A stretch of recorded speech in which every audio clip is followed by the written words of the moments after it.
I'm getting so many threats in my DMs, not just from random people, but people who are in Los Angeles telling me that they're here, so I need to watch my back. TikToker Justine Paradise has recently revealed that after accusing Jake Paul of SA, she in turn received numerous threats. After Jake publicly denied the allegations made against him and accused Justine of clout chasing, she says that it has been nothing but an influx of threats and disgusting hate. I'm gonna get into all the details of this story in a moment, but first, if you could do us a big favor and please tap that like button, it would really help out the channel. You know, it just tells YouTube that people are actually engaging with our content and therefore it gets suggested more. Now, that out of the way, let's just dive right into today's story.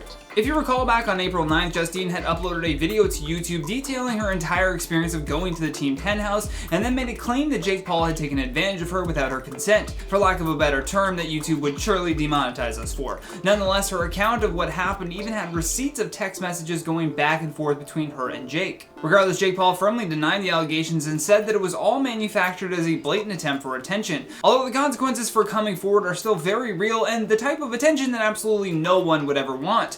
Ever since working up the courage to gather all of the photos from that time and screenshots of conversations so that she could explain her story to protect other women really in the future, she has been met with so many people wishing her nothing but harm. Justine goes on to explain in a follow-up video to address the people criticizing her story and says, "There are so many messages of people just telling me just to kill myself. That's super overwhelming for me because I've never experienced this amount of hate on the internet before. The hate is so insane." Justine would also go on to explain about how strange it was to have people judge even the tiniest thing that she would say, and added, "It's so weird to have this much attention, and especially for so much of it to be negative, it's really hard." At this point, Justine is ready to just turn off her comments on everything. At first, she said that she attempted to respond to people questioning her story, thinking that if she provided more details that it would somehow help. However, she underestimated the number of people who just want to spew hate for no reason, ultimately making it pointless to even go through. So far, it doesn't really look like Jake Paul's team has taken any legal action against Justine, considering Jake did mention that these accusations caused him irreparable damages. In his response to Justine's allegations of SA, Jake posted this message to Twitter: "SA accusations aren't something that I or anyone should ever take lightly, but to be crystal clear, this claim made against me is 100% false. Not only have I never had any sexual relationship with this individual, but this claim is solely a manufactured accusation and a blatant attempt for attention during a highly visible fight week. Make no mistake, I plan on pursuing this defamation of character case to the fullest extent of the law. There are irreparable damages from these types of accusations, and more importantly, false allegations of this nature diminish those who have truly been victims of misconduct. Again, this individual is directly using the attention from her social media posts and video to promote her adult content website and Amazon shopping list, designed for people to buy her gifts. These allegations come conveniently for her almost 2 years after the alleged incident and the week of my fight. At the time of her story, I was in a relationship, and as someone who was a mama's boy growing up, I respect women and mothers more than anything.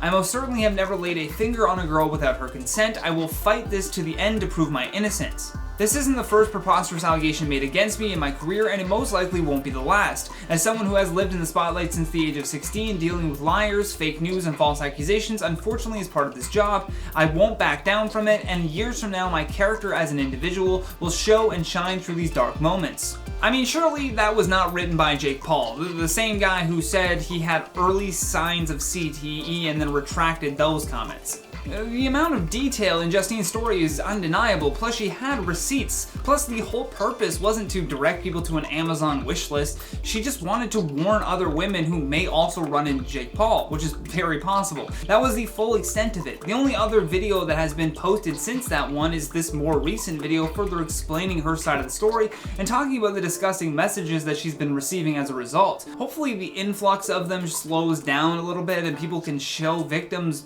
just a tiny bit more compassion, even if the person being accused is, let's say, your favorite celebrity.